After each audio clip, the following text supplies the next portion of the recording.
ప్రభువు పేరట మీ అందరికీ శుభాభివందనములు.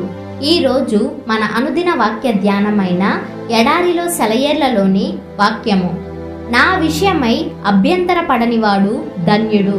లూకా సువార్త 7వ అధ్యాయం 23వ వచనం.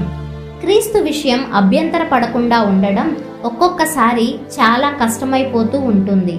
సమయానుసారంగా అభ్యంతరాలు కలుగుతుంటాయి. నేను జైల్లో పడతాననుకోండి, లేక ఇరుకులో చిక్కుకుంటాననుకోండి, ఎన్నెన్నో అవకాశాల కోసం ఎదురు చూసే నేను వ్యాధితో మంచం పట్టాననుకోండి, అపనిందల పాలవుతాననుకోండి, అభ్యంతర పడకుండా నిగ్రహించుకోవడం ఎలా? అయితే నాకేది మంచిదో దేవునికి తెలుసు. నా చుట్టూ ఉన్న పరిస్థితులు ఆయన నిర్దేశించినవే. నా విశ్వాసాన్ని పెంపొందించడానికి, తనతో సన్నిహిత సంబంధం ఏర్పరచుకోవడానికి, నా శక్తిని సంపూర్ణం చేయడానికి ఆయన వాటిని సంకల్పించాడు. చీకటి కొట్టులో నా ఆత్మ మాత్రం మొగ్గ తొడుగుతూ ఉంటుంది. అభ్యంతరాలు మానసికమైనవి కావచ్చు. నా మనస్సును సమస్యలు, జవాబు దొరకని ప్రశ్నలు వేధిస్తుంటాయి. ఆయనకు నన్ను నేను సమర్పించుకున్నప్పుడు నాకు ఇంకేమీ బాధలుండవనుకున్నాను.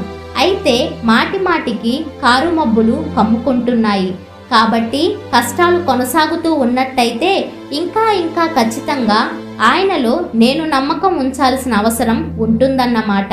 నేను చేసే ఇలాంటి ప్రయత్నాల వల్ల మిగిలిన బాధితులకు నేను మార్గదర్శిగా ఉండాలన్నమాట. అభ్యంతరాలు ఆధ్యాత్మికమైనవి కావచ్చు. ఆయన మందలో చేరిన నాకు శోధన చలిగాలులు తగలవని ఆశించాను. అయితే శోధనలు ఎదురవడమే మంచిదని తెలుసుకున్నాను. ఎందుకంటే శోధనలతో పాటు ఆయన కృప కూడా అధికమవుతున్నది. నా వ్యక్తిత్వం ఈడేరుతున్నది. దినదినం పరలోకం నాకు చేరువవుతున్నది.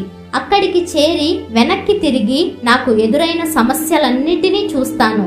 నాకు దారి చూపిన దేవుణ్ణి స్తుతిస్తాను. కాబట్టి వచ్చే వాటిని రానియండి. ఆయన చిత్తాన్ని అడ్డగించవద్దు. ప్రేమగల ప్రభువు గురించి అభ్యంతర పడడం నాకు దూరమవును గాక. అభ్యంతర పడనివాడు ధన్యుడు. అతని చుట్టూ దేవుని సన్నిధి అతని చుట్టూ ఉన్నవారికి విడుదల కలిగిస్తూ ఉంటుంది. అతని శరీరం కారాగారంలో కృషించిన తండ్రి ప్రేమను తలపోస్తూ తృప్తిగా కాలం గడుపుతాను. అతని జీవన జ్యోతి ఆరేదాకా. పనిచేసే శక్తి ఉడిగిపోయి చాలా రోజులు మూలనబడ్డవాళ్లు ధన్యులు. ఇతరుల కోసం ప్రార్థించడం వల్ల శ్రమ ఫలితంలో భాగం పొందుతారు. శ్రమలు పడేవాళ్లు ధన్యులు.